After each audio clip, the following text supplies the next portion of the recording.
It was almost real. The Pro Wrestling History Podcast, episode 36.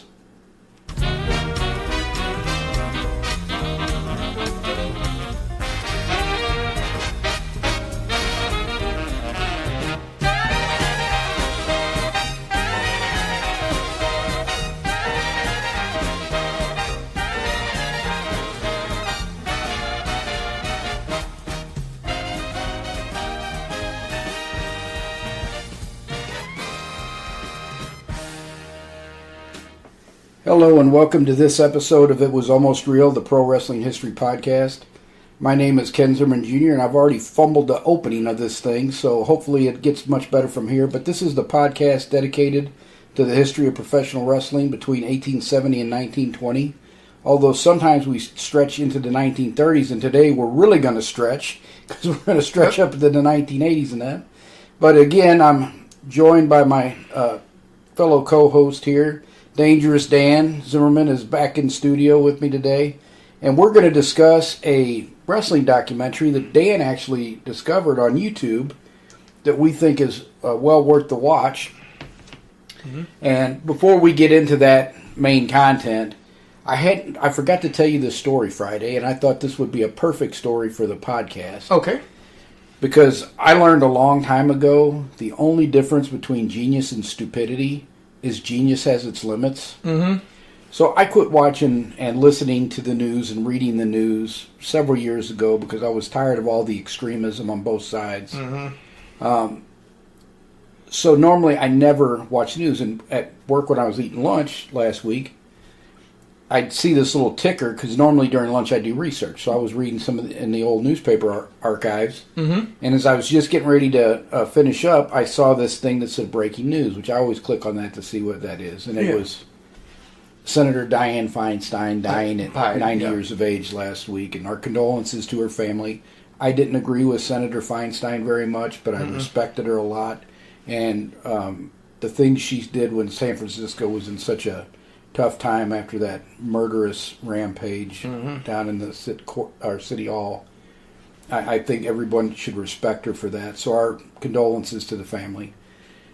So I read that article, and I was getting ready to get off, and I saw this other article, and it was about man confronts striking workers at this Detroit auto plant, because you know the UAW is on strike right now. Mm-hmm. So I'm like, okay, this is weird. So I clicked on that. Mm-hmm. First thing I did before I click on any new article ever is this from a legitimate news source. Exactly, yes. Because there are so many sites out there today. The first thing I do is look at that Sky, and if I see Sportskeeda or some nonsense like that, I just skip over it because the story will be nothing like the headline, that clickbait headline. Exactly. But this one actually was from I think it was from the AP, and it was well worth the read. So we're going to call this couple Mr. and Mrs. Dumbstick. Okay. We'd probably tell them something else if we weren't on the Yes. So I had to clean it up for the podcast. So this guy is driving through by where all these workers are striking at this UAW plant. Mm-hmm. Stops his SUV in the middle of the street and gets out and begins verbally berating the strikers. This one guy. Why? Because he's stupid. There's a couple of hundred guys standing out there. Probably guys and girls, but, they're standing out there striking. And he starts berating them up to and including using racial slurs. Oh, so this is a class citizen. He's an upstanding pillar of the community, huh? Jackass. So, they don't even beat him up over that. This moron tries to snatch one of the signs from the strikers. At which point, about 5 or 6 guys begin pummeling him about the head and shoulders. And these auto workers aren't little guys. No. Kick him in the behind in the general direction of his SUV and tell him to get out of there. Now, I can tell you as a self-defense instructor for 20 years, the first thing I tell all my students is the best self-defense in the world is the one you don't have to use. Right. So you don't put yourself in a situation where you could have some kind of confrontation. Mm-hmm. This dummy, let me tell you something. If you get out and challenge a couple hundred people to a fight and you don't end up in the hospital or the morgue, it is because they were showing great restraint. Yes. They could have killed the guy. Oh, yeah, they could They have. just pummeled him a couple times, kicked him in the butt. I think they were more amused that this guy's so stupid than anything else. Right. Well, seeing her significant other out there beaten about the head and shoulders and kicked in the general direction of their vehicle, Mrs. Dumbstick decides to jump out of the car and let them workers know what she thinks of them, too. Oh, Lord.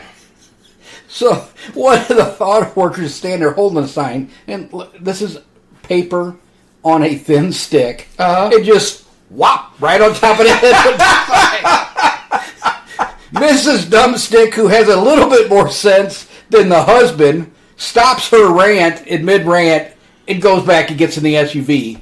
Okay, so she's a little bit smarter than her husband, at least, or significant other. Or... And now Mr. Dumbstick has crawled back to the vehicle, and he's gotten in too. And he takes off before the police get there.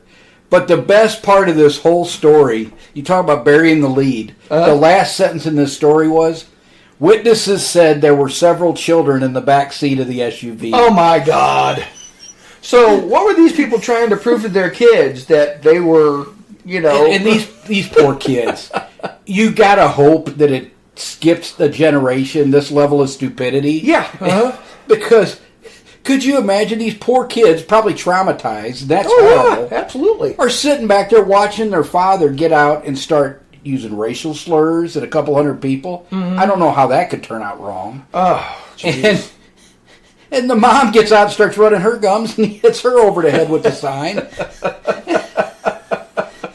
But the auto workers, give them credit. They showed great restraint under that situation because they could have hospitalized or killed the guy. I mean, right, yeah. But when I read stuff like that, I'm like, there's just no level to stupidity. No. I can remember people looking at me with a perfectly straight face, telling the most wild story you've ever heard, and looking at you like it's all completely plausible in that. Mm-hmm. And then when you start picking holes all through it, like, did you think you could beat up 200 people? Mm-hmm.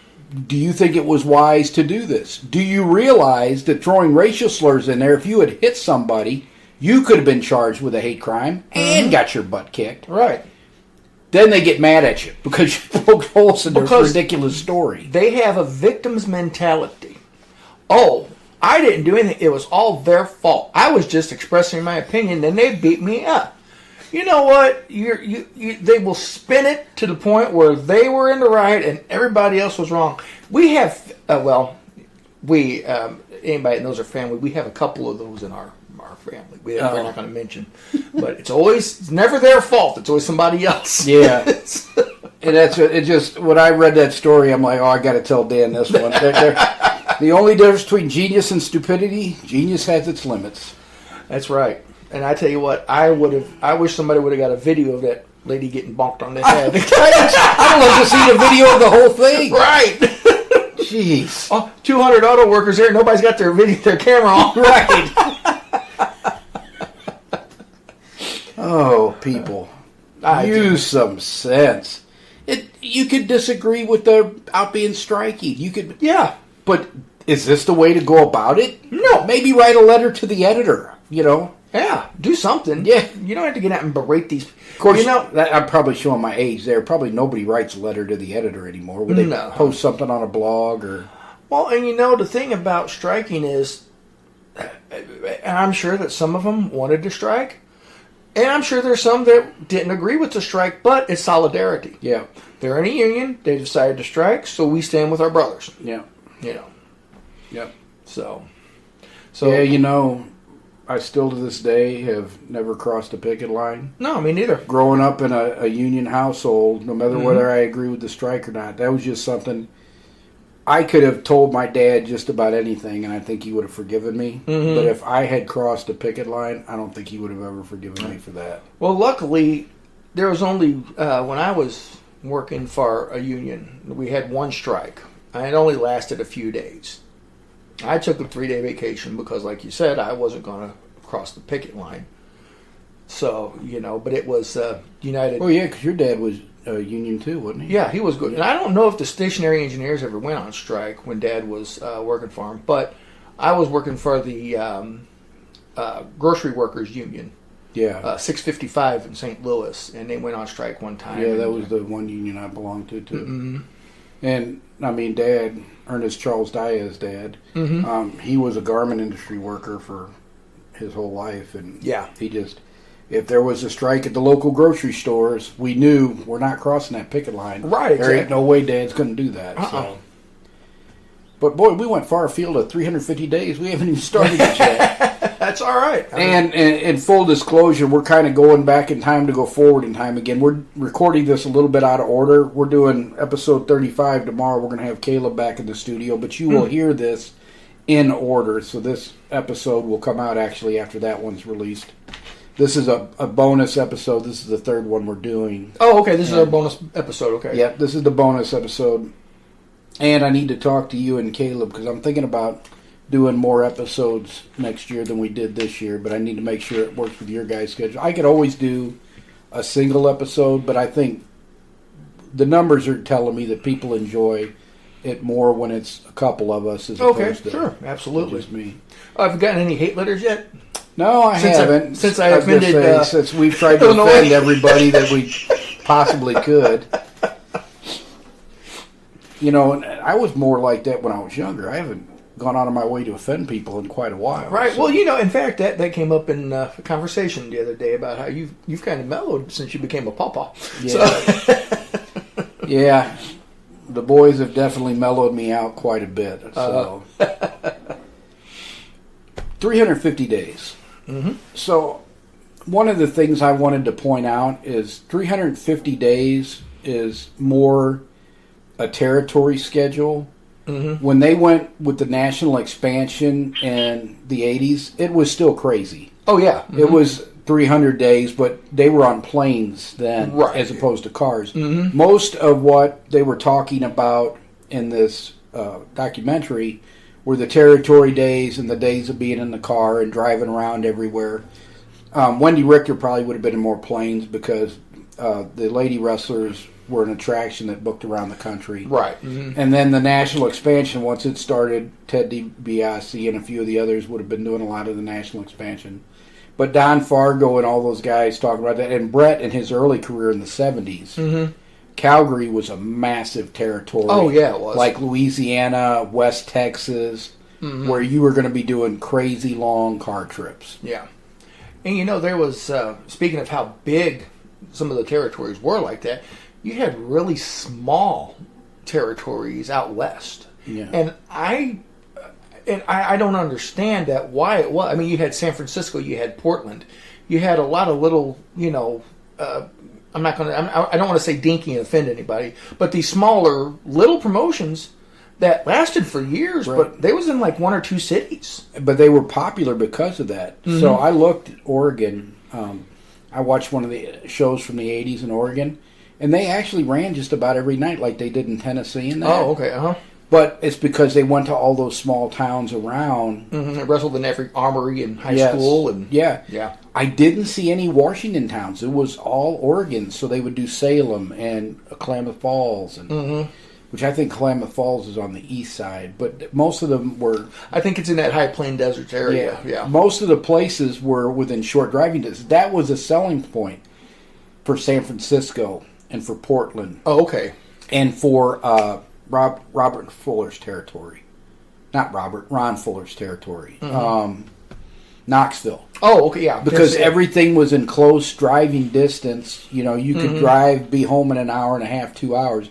It wasn't like Louisiana. They could make their midnight shift at Denny's when they got through wrestling. Yeah. It wasn't like Louisiana. Louisiana was one of the worst because mm-hmm. you'd have 400 miles between towns and... the highway system wasn't that developed yet. You had alligators on the highway, too. Yeah. And they were saying that it was a lot of two-lane highways, which mm-hmm. is always scary. Well, like Highway 61, before 55 came in, Mom and Dad, they would travel down south to see her parents and his parents. And they said every week there'd be a body laying on the highway covered because of a bad wreck. Yep. And this was the type of thing they were facing in Louisiana and stuff, mm-hmm. too. So that's one of the things they talked about, one of the perils.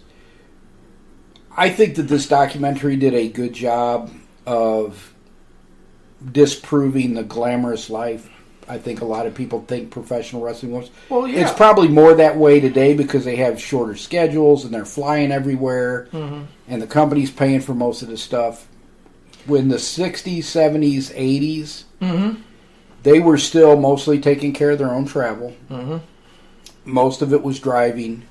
And a lot of wrestlers, I mean, Billy Wicks, one of the biggest stars ever in the Knoxville territory, died in a car accident. Yeah. A lot of those, Moondog Lonnie Main, a lot of them died in or small plane crashes. Right, yeah. Bobby Shane, you know. Right. Was originally from St. Louis, made his name in Florida, but he died in a plane accident. Right, yeah. And it showed to, and we can get into the specifics of what the different people said. And one of the things I noticed, did you notice how many people in that documentary are gone now? It was they were fortunate that they caught everybody, you know, before their health took a Superstar Billy real- Graham and Don Fargo. Don Fargo, yeah. Yeah. You know, I was thinking about that actually today, because I knew we was doing the podcast today. Remember when me and you would go to the wrestling matches and we were watching these guys? These guys were larger than life. I mean, at one time, we both aspired to be those guys.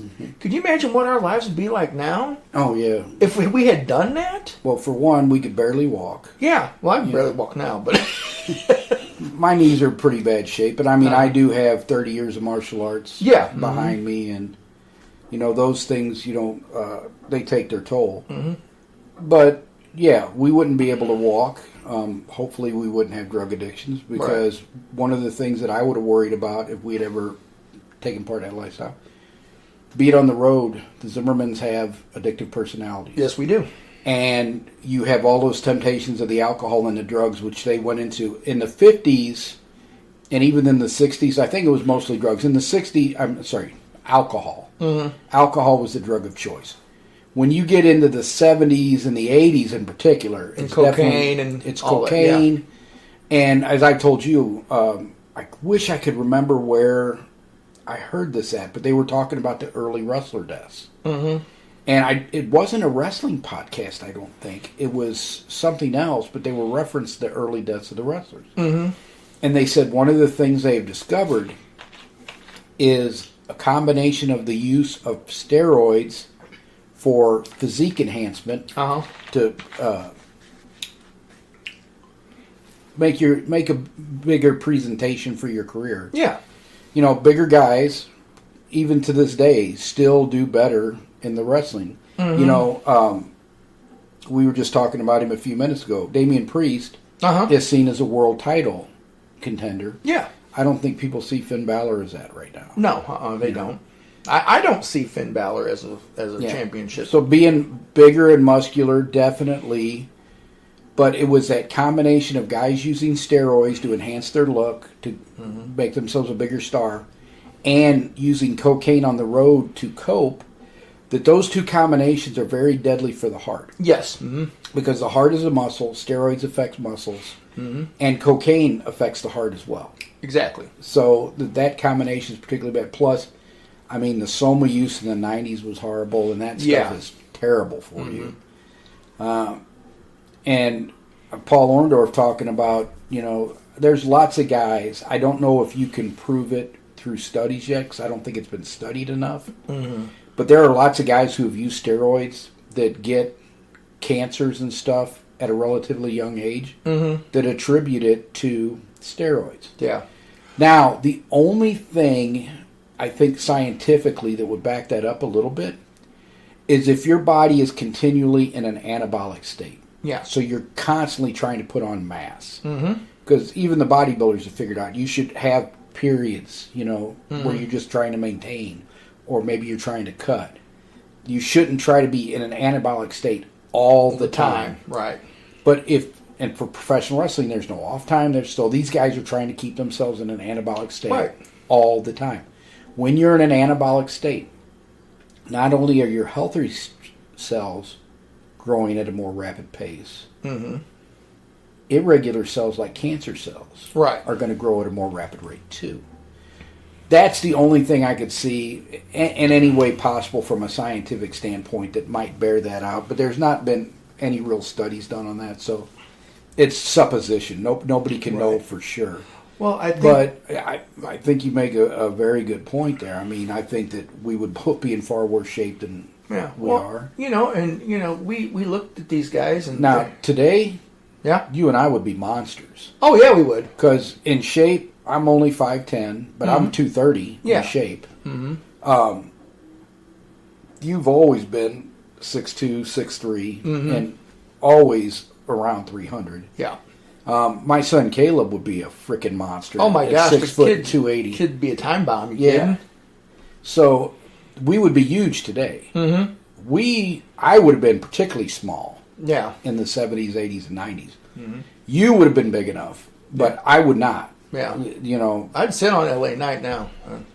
Yeah, but back then I would Right. I would have been too small to be anything more than a Handsman talent or something like that. Mm-hmm. Well, I tell you what, I remember that you bested me in quite a few of our matches, though, we had. So, Yeah, legitimacy doesn't mean anything. you're talking about the steroids, though, from the 70s and stuff like that. And then I think some of the guys in the 70s and 80s weren't particularly muscular.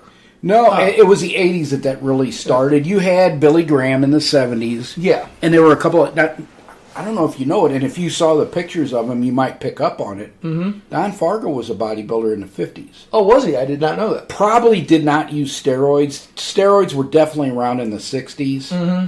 In the 50s, I'm not sure yet, because the 50s is really when the Soviets, who were the ones that pioneered it in sports, really started taking off, was in the 50s. Mm-hmm. And that's when they started dominating international weightlifting and everything. Right.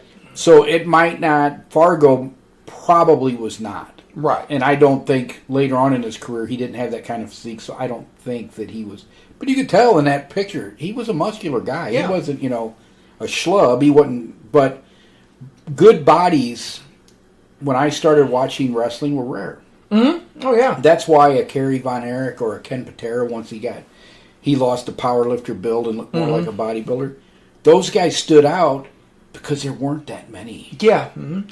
Well, By the mid-'80s, when Hogan starts to take off and the Road Warriors become the biggest tag team in wrestling and everything, that's really, to me, when the steroids take off. And that's when they were, recruiting all these bodybuilders to come into wrestling. Ted Arcidi and Sting and Rock, who would eventually become the Ultimate Warrior. Mm-hmm. He was Rock, then the Dingo Warrior, then the Ultimate Warrior. Mm-hmm.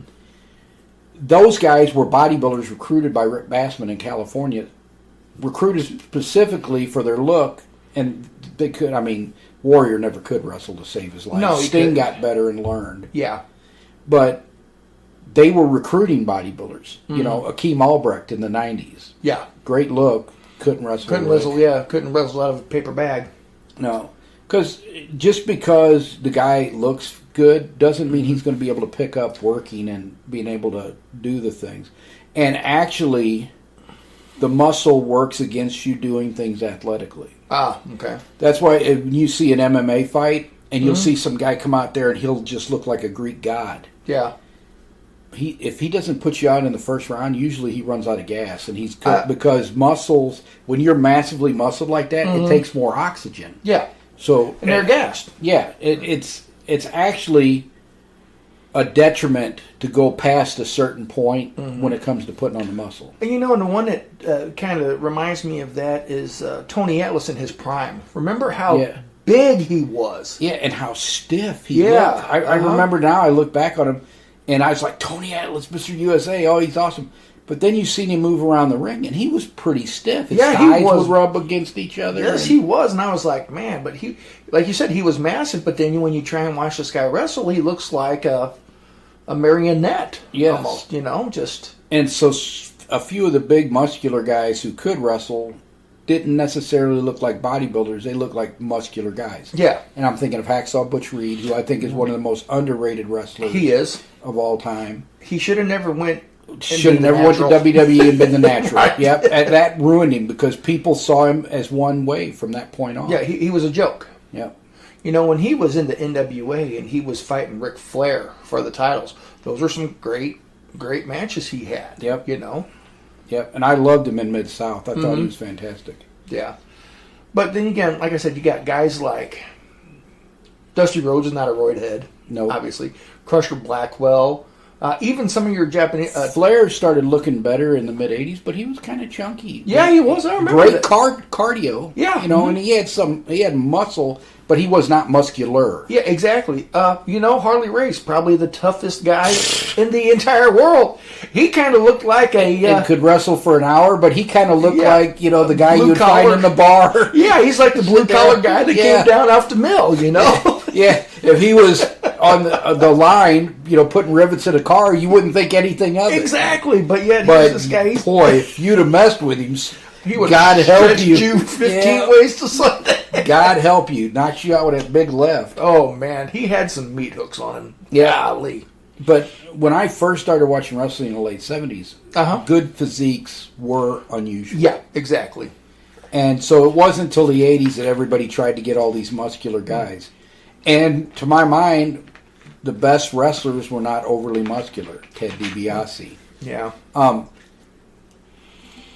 Your favorite, Macho Man Randy Savage, was better when he was leaner than when he bulked all up in the 90s. Let me ask you a question here, Ken, because we never really approached this subject before. Do you think it was Vince McMahon's fault?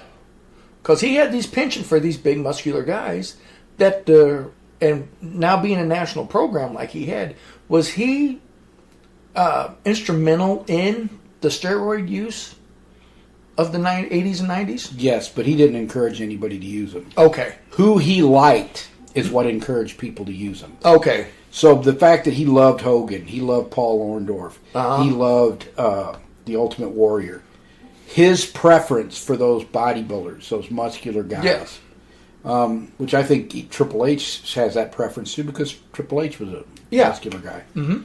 I think that preference is what drove it. I gotcha. I never thought Vince McMahon told anybody to come into his office, you need to get on roids. Yeah.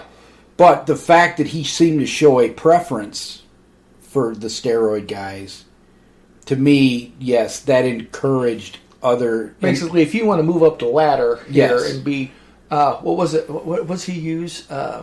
Championship opportunities? Yes. God, they're doing that in UFC all the time now. It makes me so furious when I hear that. I'm like, that's freaking Vince McMahon's influence. Right?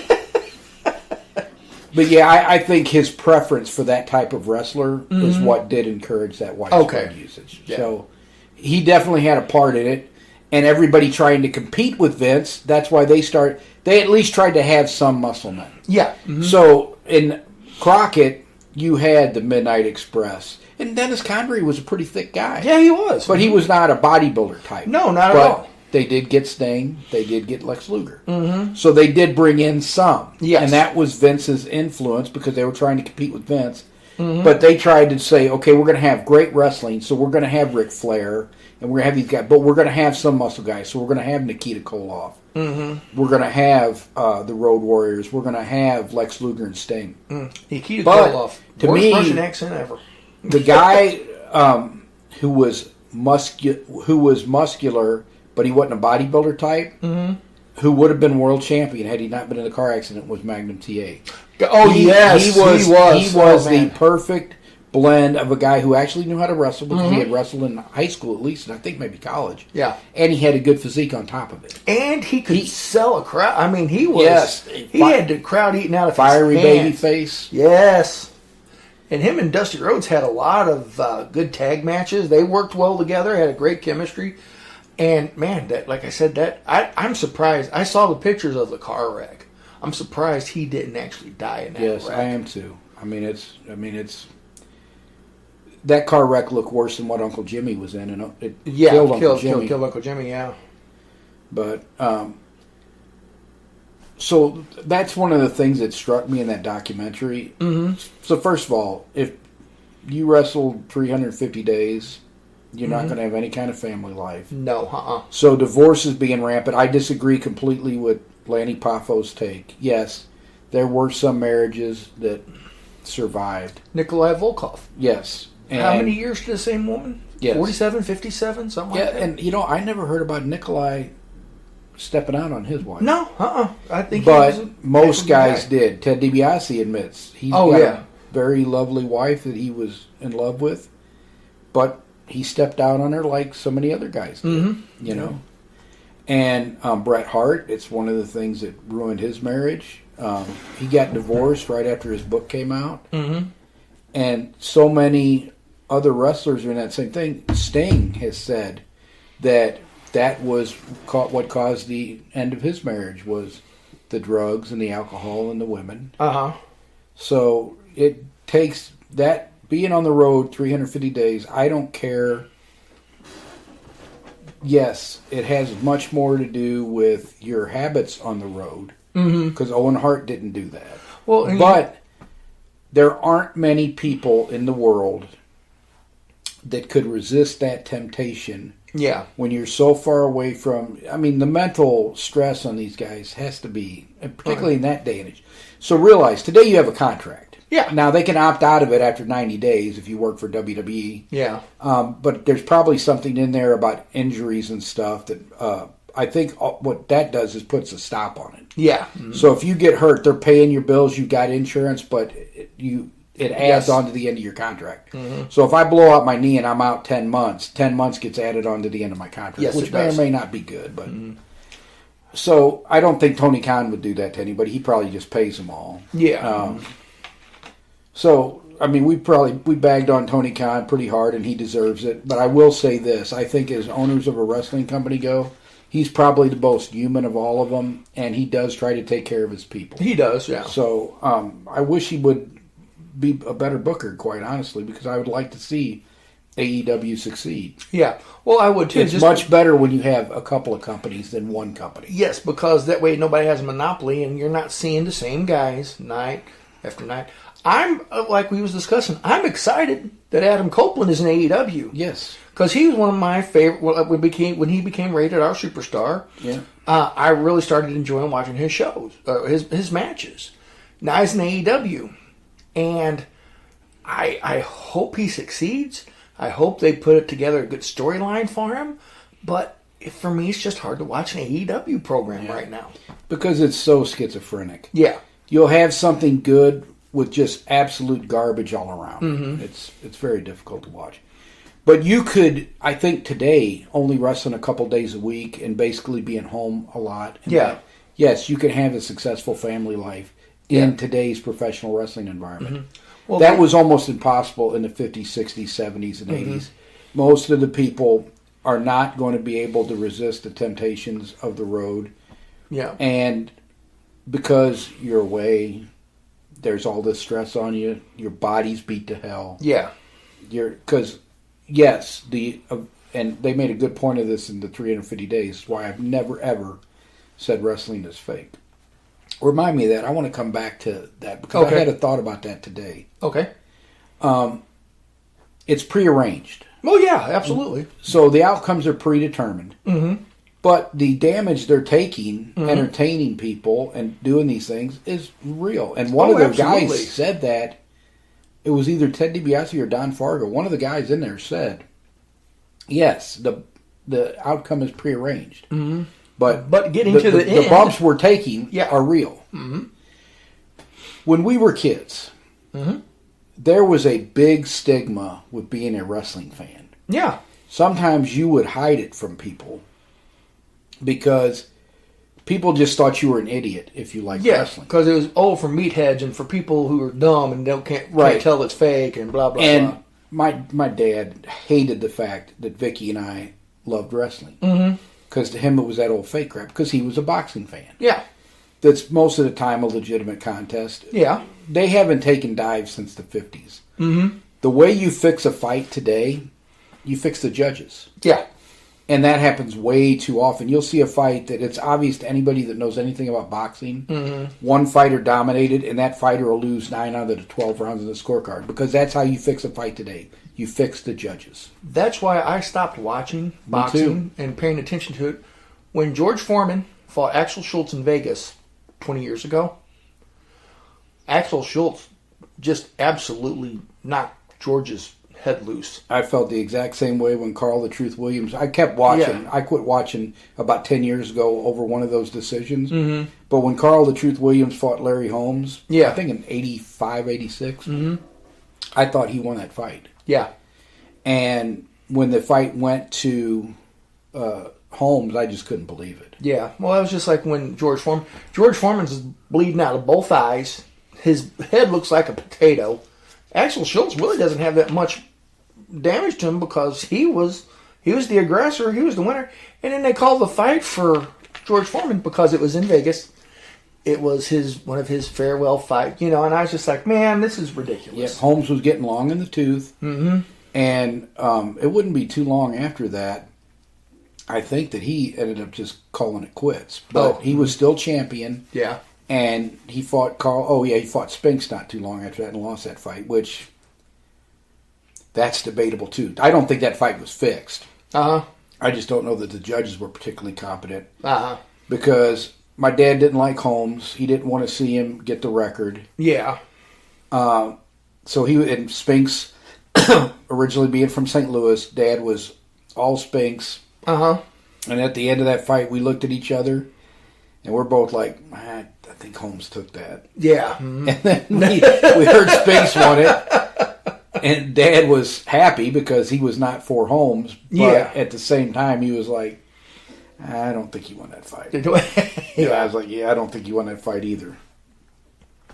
So, but to me, there was always a stigma with being a wrestling fan. Mm-hmm. I think that's one thing that is different now that kayfabe, because to my mind, the reason I was thinking about this, and you could tell me if you disagree, I think one of the reasons Dad didn't like it was that he thought two of his kids were fooled by this. Mm-hmm.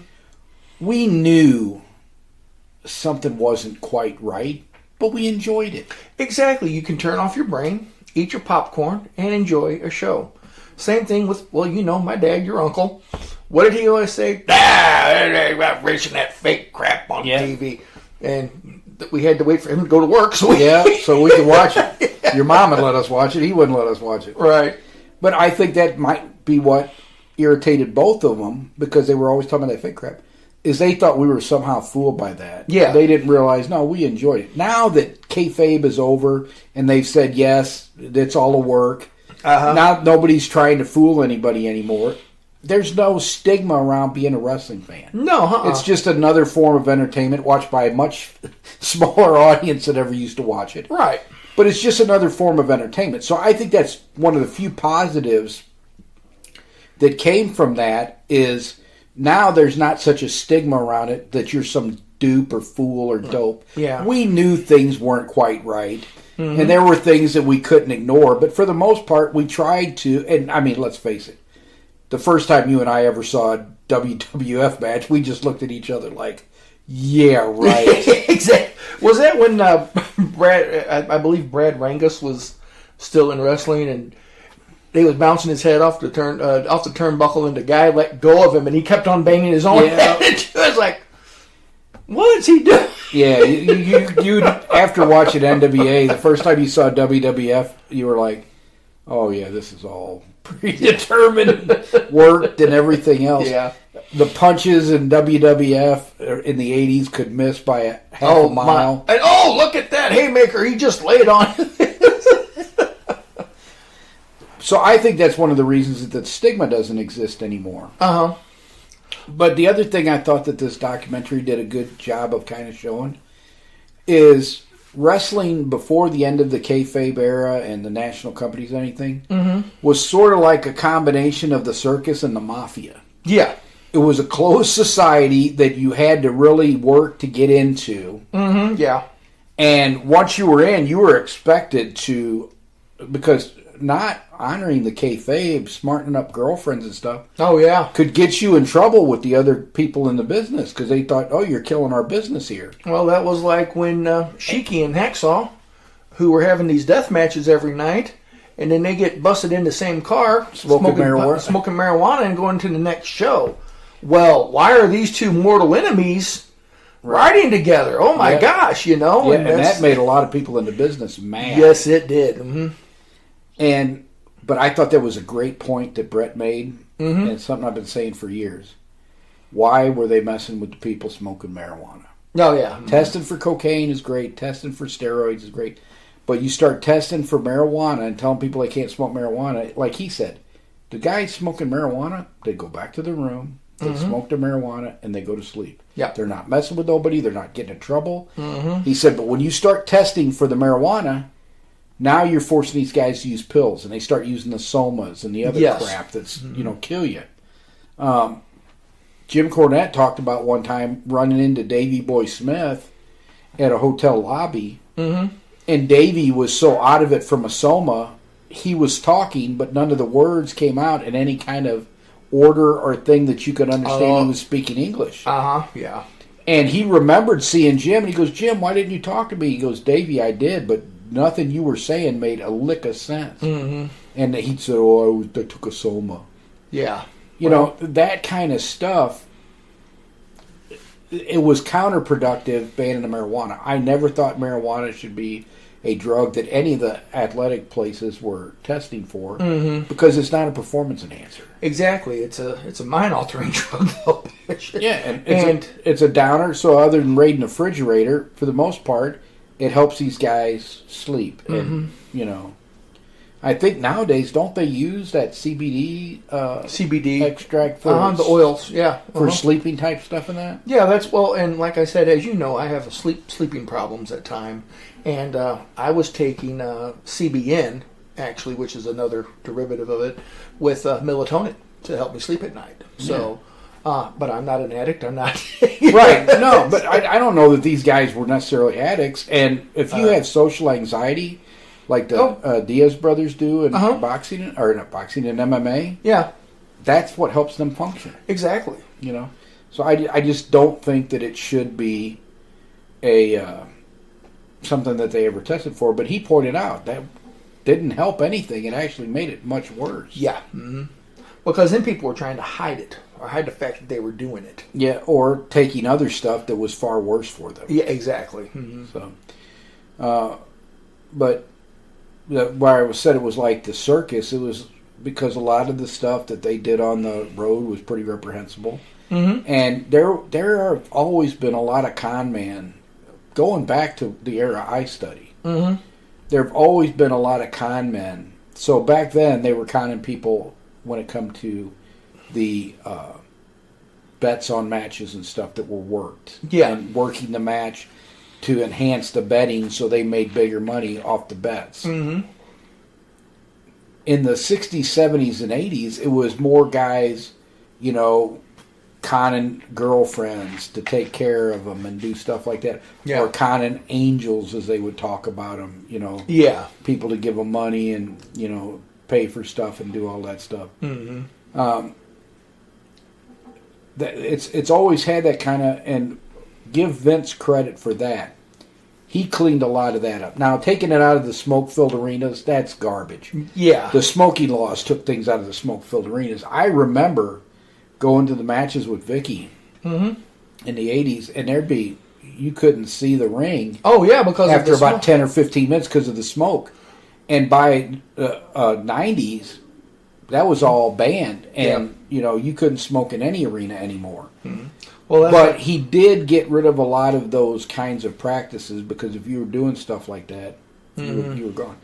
And I have a hard time watching Jimmy Snuka, because after that dark side of the ring, it's hard not to draw any conclusion other than he got away with murder with Nancy Argentino. And when they finally were getting around to charge him, he was so debilitated from dementia that he was not fit to stand trial for it. Well, remember when he came in, he was a heel. Yeah, that is the most coherent interview. Well, my problem with him is he's a woman beater. Well, yeah, exactly. I mean, Buddy Rogers pretty much put that right out there. Oh my gosh, yes, he did.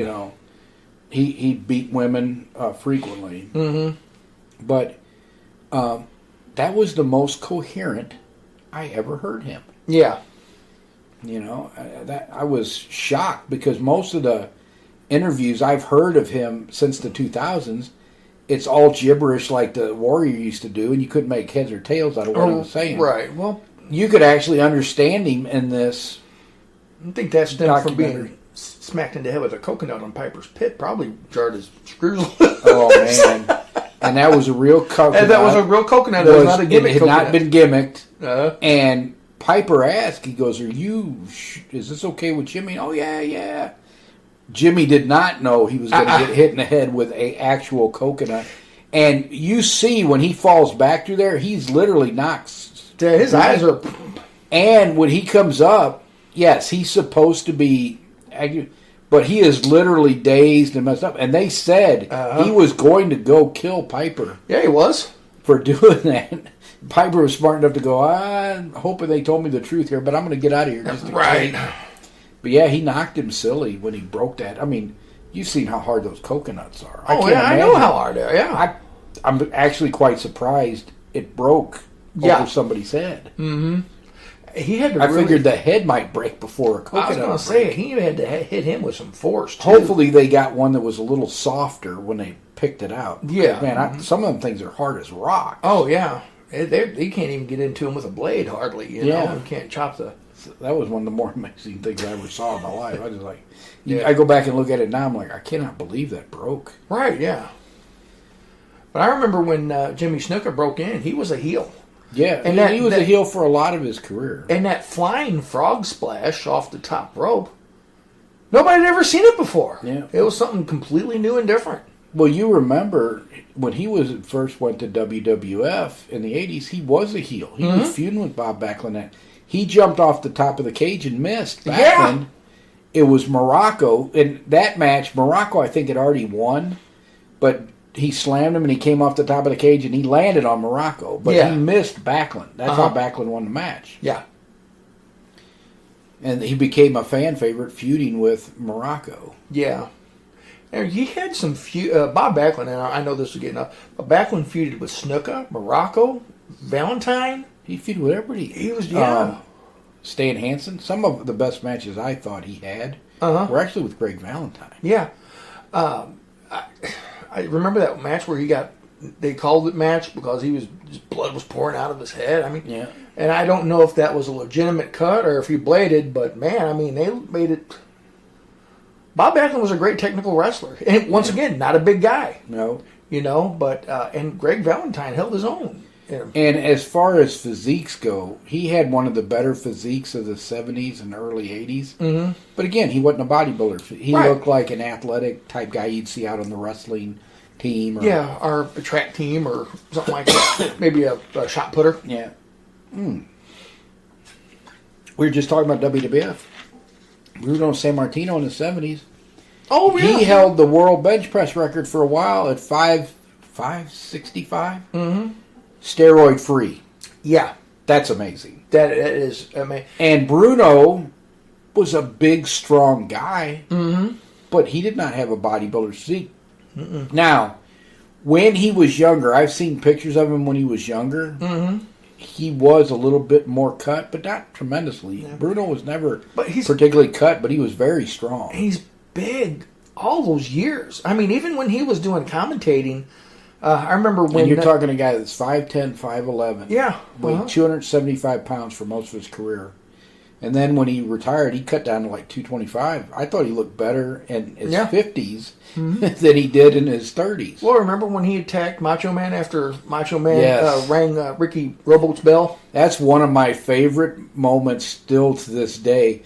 You're happy about this, you scum? And he chokes him. And I was like, geez. Actually, I think they bleeped it, but you're happy about this, you son of a... And yeah, Yeah, that was, would you put a little mustard on a hot dog? Yeah. You piece of trash. That was quite the, but Bruno Sammartino, not a technical wrestler. You know, we've got to watch that. I'm going to look on YouTube and see if it's there. It's from October of 76. We've got to watch that match with Nikolai and him. Bruno, yeah. That's the most wrestling I've ever seen Bruno do. Yeah. It was really good. And I tell you what... and Nikolai Volkov was somebody who I did not appreciate when I was younger because I did not see him until I started watching WWF. And he was kind of a joke then. He was past his prime. Yeah, he was getting close to 40. Mm-hmm. But if you see him right before he comes to WWF, when he is in Mid-South, Mm-hmm. it's a different guy. Yeah. And when you see him in the 70s, so he was born in 49, so in 76, he would have been 29 years old. Yeah. It's a different package, number one, and I just have a lot more appreciation for him now Yeah. than I did when I first saw him. Well, And there's several guys like that. So first of all, I never saw Junkyard Dog in the Mid-South or Hacksaw Jim Duggan in Mid-South. yeah. So I never understood why people were all excited about these guys, because I'm like, well, dogs, and Jim Cornette said it's the difference between seeing the fat, happy dog and the bad dog. Junkyard Dog. Yeah. Maybe really, for real, a Junkyard Dog. Because he's a muscular guy and Yeah. looks completely different. Looks like Superman. Yeah. And he didn't look like that before or when he got to WWE. No, he was fat, and I mean, he was still powerful and still could wrestle, but he was not in shape. And Hacksaw Duggan, I just thought was a joke in WWE. I thought he was a ridiculous hillbilly that walked around with a 2x4. But I had only seen him towards the end of his Mid-South run. Mm-hmm. If I had seen him when he first came to Mid-South, then I would have understood it a little bit better. Mm-hmm. So when you see these guys when they go to WWF and they don't work as hard and they don't do what they were doing in the territories, you get a false impression of them, and then you're like, oh, wait, they were better than I thought they were. Yeah. And some of it, too, could be we've seen so much bad stuff. I had quit watching wrestling. Yeah. Somewhere around 2009, 2010. Like I say, when Evolution came out is when I was like, okay, I'm done. Yeah, sometime around there is when I quit watching. And the only reason I watched anything, one, NXT was recommended to me. And I watched who recommended that to you? one of the guys I worked with. Okay. Because it was like the territories when Triple H was running it. Yeah. It's been destroyed now. It's not worth I was watching. going to say, now. No, it's not worth watching now, but it was for a few years. Oh, okay. And Ring of Honor, I watched a little bit of it, but I'm an MMA fan. I'm not really into wrestling anymore. Right. And I've watched more over the last year and a half because we're doing the podcast and I'm reviewing stuff Yeah. than I've watched in forever. Right. Because given a choice, like last night, there was a UFC. So I watched that. Yeah. I didn't watch any of Payback and really don't have any interest in it. I'm sure the Seth Rollins, Shinsuke Nakamura match was Fastlane. pretty good. Yeah. Yeah. Oh, what did I say? Oh, you said Payback. Oh, Fastlane, Payback, whatever. Crown Jewel, whatever. Yeah. Whatever. A bunch of uninteresting matches, and Roman Reigns wasn't on the card. Yeah. But I wouldn't be watching now if it wasn't for that. Mm-hmm. All right, yeah. So. Well, then, like I told you, it's like I just let my subscription to Peacock expire because why? Everything I can watch it on YouTube, and like I said, I don't watch any of the premium live events anymore. Yeah. Because it's the same people. It's. And one of the things I was going to say anyway, I'd like to keep it on YouTube anyway. Yeah. That way I know that the listeners can see those. Yeah. Uh-huh. Whereas if you don't have Peacock or you're not listening to it in the United States, you might not be able to get the matches we're talking about. But if it's on YouTube, you'll be able to get it. Right. One thing I do want to point out, and I know this isn't, if you want to see a good match, YouTube, it's Lou Thesz versus Buddy Roberts. And it's black and white. I tell you what, great technical wrestling. Buddy Rogers. Buddy Rogers. I'm sorry, I said Buddy Rogers. That threw me for a second. I'm like, boy, that must have been later in his career. I'm sorry, Buddy Rogers. I don't know why I said. Or when he was Dale Valentine. Right. Is this? I think our buddy's coming. Oh, so we're getting ready to have a guest in the studio here, so we're probably gonna have to close up here pretty soon.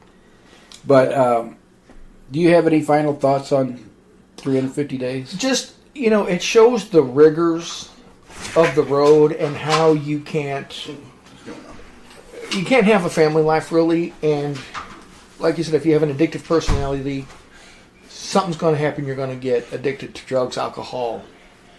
And it was just, like you said, in territories, driving 400 miles to entertain these people that hate you.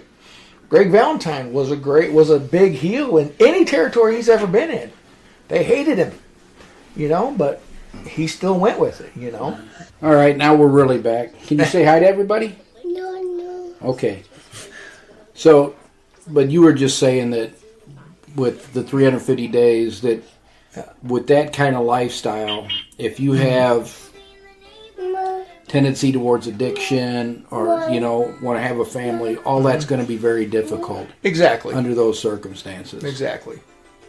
And that's what I said. When we were aspiring wrestlers and aspiring towards that lifestyle, no telling where we would have ended up. I used to have quite a fondness of my ales and my mixed drinks. I have since got away from them for quite a bit, and I know you was never really addicted to anything. So, well, I saw the evils of alcohol up close at a very young age. So I told you, I think I announced this on the podcast, that my next research project is on the early years of Ed Strangler Lewis's career. Yes. Mm-hmm. And one of the things I had thought about from previous projects, every time I go into a project, I have assumptions that get proven wrong. Mm-hmm. And things I thought were true before I start researching it, and I realized, oh yeah, that really wasn't the way that was. Mm-hmm. So, relax, baby. Yeah, if you hear little noises every once in a while, it's just commercial. It's fine. It'll be up in a second. So if you hear a noise every once in a while, that's my grandson. But anyway, I put the assumptions in the intro this time, so then the reader can discover, like I do, as we go through, right, what assumptions were right and what assumptions were wrong. Mm-hmm. I thought that'd be a neat little twist for this project. Yeah. So.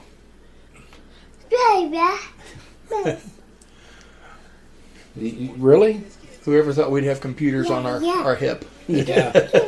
Yeah. And that a 2-year-old be able to operate it better than we can. I can, yeah.